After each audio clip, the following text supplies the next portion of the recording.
Bom dia, meus amigos. Estamos voltando aqui aos escritórios do Dr. Allen Medeiros, na nossa quarta edição do programa Uma Conversa em Alto Estilo. Hoje o tema Pensão por Morte, aspectos relacionados aos períodos anteriores e posteriores à reforma da Previdência. Dr. Allen, agora em definitivo, nos nossos estúdios aqui, no seu escritório, os seus cumprimentos aos internautas que nos acompanham. Bom dia, meus amigos. Eu queria agradecer aos diletos internautas que estão sempre aí nos acompanhando. E o nosso dileto amigo Dr. José Maria Alves, que no dia de sábado, por volta aí das 9h20 da manhã, estamos começando. Sábado, geralmente, nós temos, é o dia do nosso repouso, mas estamos aqui imbuídos no sentimento de compartilhar algumas informações com os colegas, para que nós possamos discutir o direito previdenciário, mais especificamente voltado para a pensão por morte. É um tema, né, doutor Allen, que apesar de ser, nunca as pessoas querem discutir ou não querem ouvir, né? Porque trata-se de morte, né? Trata-se de um direito que é concedido o sobrevivente daquele cônjuge, né? Mas, doutor Allen, então vamos já aos primeiros detalhes a respeito como o próprio nome está dizendo, aspectos relacionados aos períodos anteriores e posteriores à reforma da Previdência, né? E o subtema é retrocesso ou evolução. Isso. Então, nós vamos, nesse programa, o doutor Allen vai abordar primeiro os aspectos relacionados anteriores à reforma da Previdência. Em seguida, os aspectos relacionados posterior à reforma da Previdência de 2019, correto? Correto. Meus amigos, falando de pensão por morte, nesse período de transição que o Dr. José Maria bem falou, e quando eu falo em período de transição, seria a questão pré, né, e pós-reforma da Previdência.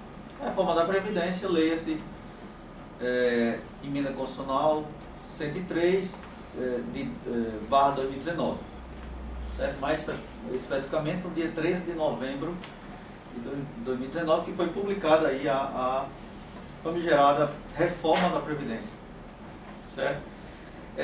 O tema nós trazemos aqui, retrocesso ou evolução, porque no decorrer da nossa conversa, nós vamos explicar isso aí. Antes da reforma da Previdência, nós tínhamos o quê? A média, primeiramente, a pensão por morte, ela sempre foi calculada, o primeiro cálculo foi com base ou na aposentadoria do instituidor, e quem é o instituidor? Leia-se, o falecido, né? Ou com base nos últimos salários, na contagem 80% maiores salários de contribuição, a média aritmética, excluía-se os 20% menores. Isso eu estou falando antes da reforma. E aí você já tinha o quê? Já tinha o salário teria o salário da aposentadoria do antigo instituidor. E a pensão por morte nada mais era do que o repasse desse salário para os beneficiários, certo? E o que nós... Mas esse período que nós falamos foi o período bem antes, logo antes da reforma da Previdência, certo? O período de evolução teve uma certa evolução no sentido de que a pensão por morte, ela já foi, como hoje voltou a ser, né? É por isso que a gente tem como o tema, o subtema retrocesso ou evolução, porque já foi a pensão, ela já foi tabelada. Como assim tabelada? Ela foi temporária por algum período, certo? E em seguida salvo engano, a partir de 2000, aliás, a partir de 95, ela voltou a ser vitalícia. Isso significa dizer o seguinte, que nesse ponto houve uma certa evolução e um certo protecionismo por parte da Previdência. Por quê? Porque aquelas viúvas ou os viúvos que mantinham um relacionamento com pessoas, aqueles jovens, né, viúvos ou viúvas que mantinham um relacionamento com pessoas mais idosas e essas pessoas vinham a óbito, a falecer, elas recebiam a pensão de forma vitalícia, né? Agora, Ou seja, como diz na linguagem, para a vida toda. Para a vida toda. Como diz no linguajar popular. Né? Exatamente. E mesmo antes da reforma da Previdência, mesmo antes da lei da Emenda Constitucional 103 de 2019, tivemos uma lei 13.135 de 2015. Essa lei, ela fez já fez uma pequena reforma na pensão por morte. Em que sentido? Ela delineou, né, por idade do segurado, quando eu falo segurado, eu falo beneficiário da pensão, alguns períodos. Então, por exemplo, um jovem ou uma jovem viúva que tenha menos de 21 anos de idade, hoje leia-se, a partir de 2015, né, que foi com essa lei 13.135, ele vai receber o quê? 3 anos de pensão por morte.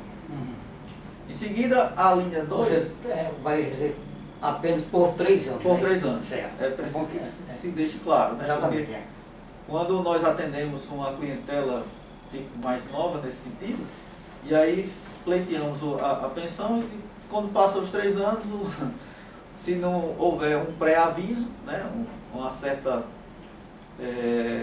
esclarecimento, o cliente volta e diz: doutor, o meu benefício foi, como eles dizem, cortado. Né, indeferido. E aí, assim, entre 21 e 26 anos de idade do segurado, do beneficiário, seria 6 anos. Em seguida, 27 e 29 anos, seriam 10 anos. Isso, né? Isso é E aí né? teria uma certa progressão. E aí quando haveria uma vitaliciedade, quando seria, digamos, o viúva receberia, e também os dependentes menores de 21 anos, ou até maior de 21 anos se for inválido, nós vamos falar isso aí, quando é que eles receberiam de forma, digamos, vitalícia?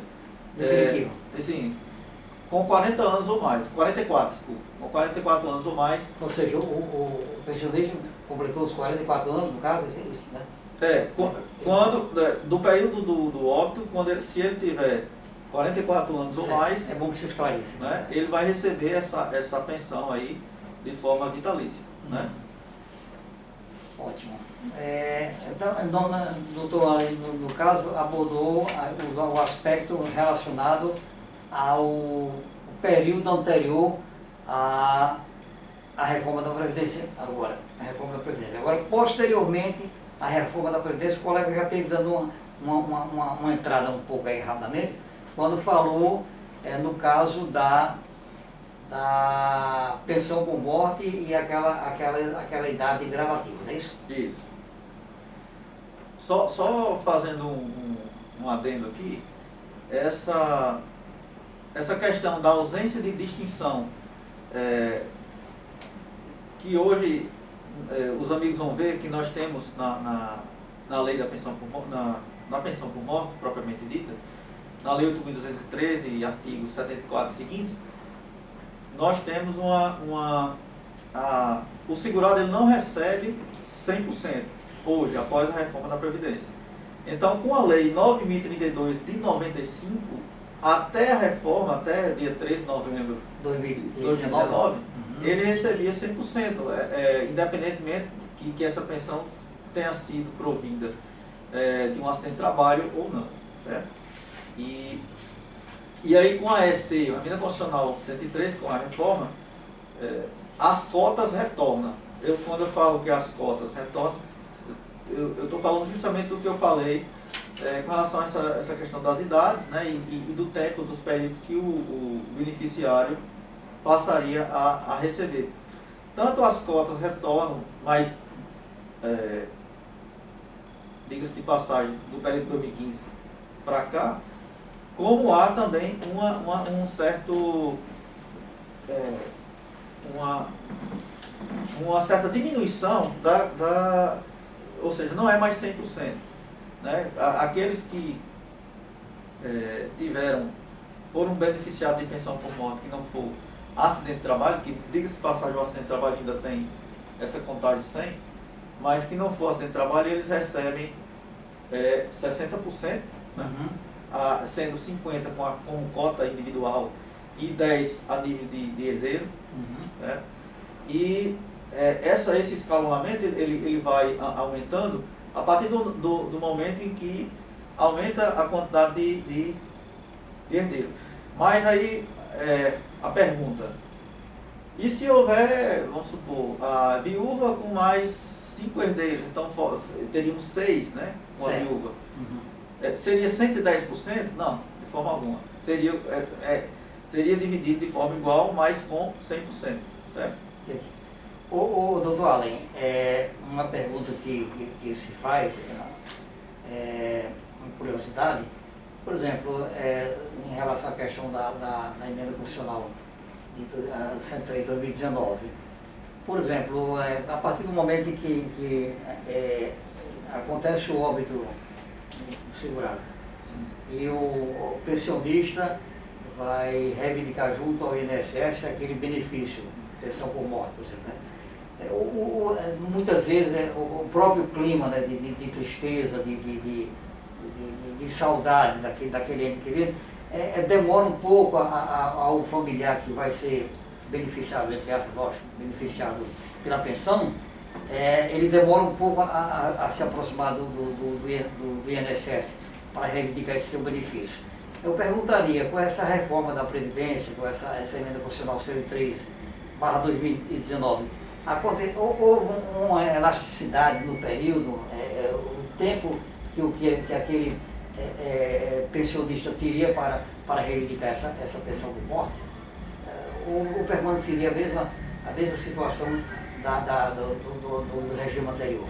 Não, com relação a prazo, permaneceu a mesma coisa, a mesma situação. Né? Certo. Nós vamos mandar aqui, doutor Allen, lembramos nesse momento que vários internautas estão nos acompanhando nesse momento através das nossas redes sociais. José Bezerra da Silva, Mossoró, um grande abraço, José Bezerra. Daniela Damasceno, lá em Cachoeiro da Bibirim, Espírito Santo, um abraço, Daniela, obrigado. Daliane Costa, Daliane, né, lá do Brasil, do Mossoró. Um abraço para ela. Sandro Carneiro, primo Sandro Carneiro, lá em Natal, um grande abraço. O meu amigo, nosso amigo queridíssimo Carlos Oliveira. Carlos Oliveira, gente, quem não sabe, juntamente advogado, militante de muitos anos na terra de Santa Luzia, e foi conosco, foi Carlos Oliveira, juntamente conosco, nós criamos um programa OAB em Ação na grade da TV local. Né? Elbia Fernandes, lá de Martins, um grande abraço. Deon Nogueira, Natal. Magnólia Perdigão, em Tibau, Rio Grande do Norte. Zoraide Reis Messias, lá em Mariporã, São Paulo. E ainda tem mais uma certa quantidade que a gente vai deixar para, nos próximos minutos, a gente ressaltar. Mas, doutor Allen... Vale ressaltar, meus amigos, que o doutor Zé Maria está vendo aí das suas redes sociais. As minhas redes, eu quero agradecer a todos os amigos, mas infelizmente eu não estou visualizando porque eu estou um pouco longe da câmera. Mas eu sou eternamente grato aos meus colegas, meus amigos aí que estão me acompanhando também. Um abraço a todos, um abraço aos colegas também de Zé Maria, que alguns nós temos conhecimento. Certo. Doutor Allen, eu queria nesse momento, eu vim até quando eu estava me deslocando de casa para os nossos estudos de escritório, né, do colega, eu estava querendo, nesse momento,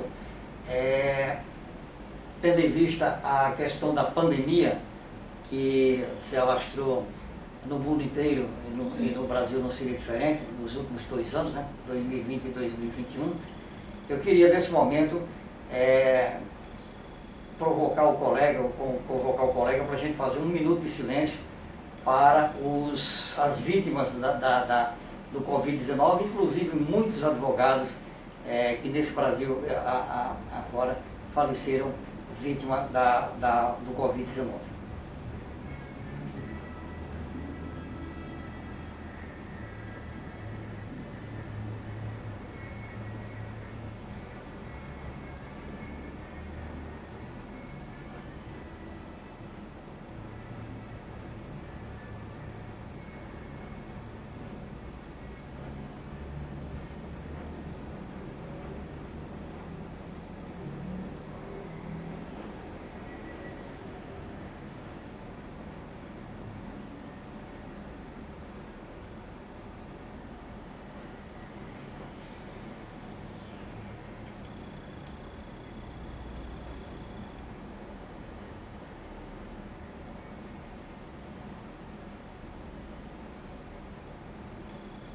Ok.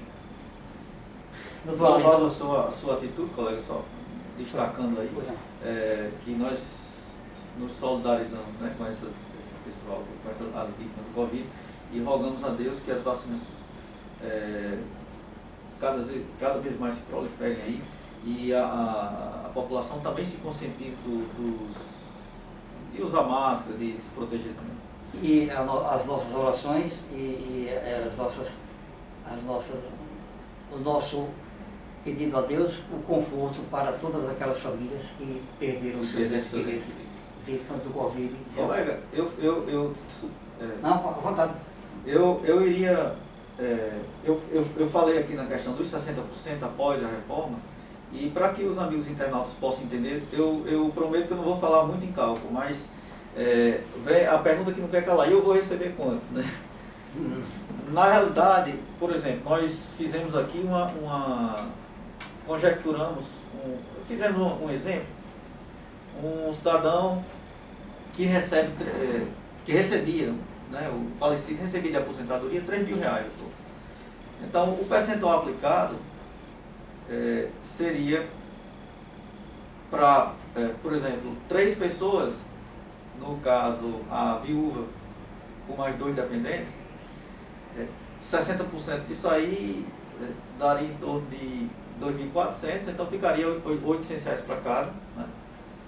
E aí, uma pergunta inclusive que me fizeram a semana passada, no instante que o filho mais velho atinge os 21 anos, ou então falece ou perde o direito, automaticamente perderia o direito da pensão, como é que ficaria esse cálculo? Então, se era 2.400 para dividir para 3, eles retirariam somente o percentual dos 10%, né? Então ficaria no caso, quando era 50 mais 10 por dependente, total de 3, né? Então, se um saísse, ficaria 70%. Né? Então ficaria um total aí para dividir para 2.100, que retiraria 300, né? R$300, certo? Então assim, ficaria 2.400 quando tivermos 3, e perdendo um, retiraria 300, ficaria 2.100 para dividir para 3. A questão do dependente inválido, isso aí foi um tema que já tinha sido debatido a nível de próprio projeto de reforma e tal da Previdência Social. Vale ressaltar que o artigo 23 parágrafo 2º da Emenda Constitucional 103, ele contemplou o dependente inválido, seja ele menor ou maior de idade, com 100% da pensão. Agora, essa invalidez, ela terá que ter sido no período antes do óbito, né, obviamente. Porque se você adquirir a invalidez pós-óbito, aí não contaria. Certo? Doutor Além, novos cumprimentos, né, que a gente está fazendo aqui. Cumprimentar a Sheila Paiva, né, excelentíssima recepcionista do Nome Brasil. Um O abraço. doutor. Gente, a gente chega lá, muito simpático, aquela alegria, né? Exato. Aquela alegria. Hoje o doutor Allen passou por aqui, doutor Zé Maria. Eu quero mandar um abraço para o meu queridíssimo doutor Darwin Bacelar. Meu querido, ele é irmão do meu genro, Júnior Rocha. Doutor Darwin, um abraço. Estou com saudade, lá em Fortaleza, né? Em breve a gente vai se encontrar de novo, né? A gente passa 15 dias em Mossoró, passamos 15 dias em Fortaleza e vamos aí, né? Um abraço do Darwin Bacelar. José Wilson Gomes Pinto, em Mossoró. Jornalista Mâncio Dourado. Marluz Fernandes, pessoa que está sempre ligada com a gente. Advogada Flávia Silvério, em Mossoró. A nossa filha, a Lima Fisa. Um abraço, minha querida. Saudade, hein? E por aí vai. Muita gente aí acompanhando o nosso Uma Conversa em Alto Estilo. Doutor Allen, e aí? Meus amigos, agora, ainda na questão que é o foco, né, da pensão por morte, a emenda constitucional, ela excluiu uma qualidade dependente, doutor José Maria, meus amigos. Qual foi essa qualidade? Qual foi a qualidade? Houve, na realidade, uma restrição à equiparação do filho. Uhum. Como assim? A reforma, ela contemplou os equiparados aos filhos, que são os enteados e o menor tutelado.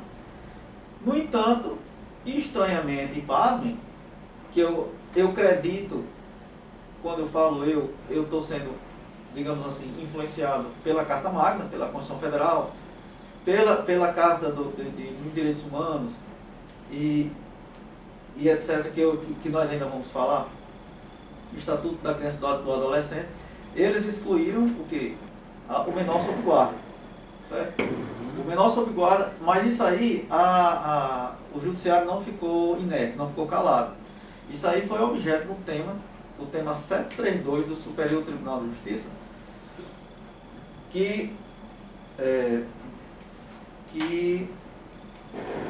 reconheceu a qualidade independente ao menor sob guarda.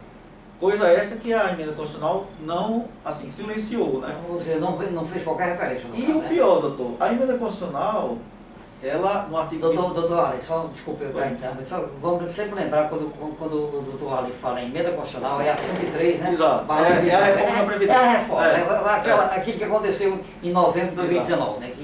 E a reforma da Previdência, ela foi, assim, bem enfática, porque se tivesse, entre aspas, esquecido, mas ela foi enfática em colocar a palavra, e aí vamos,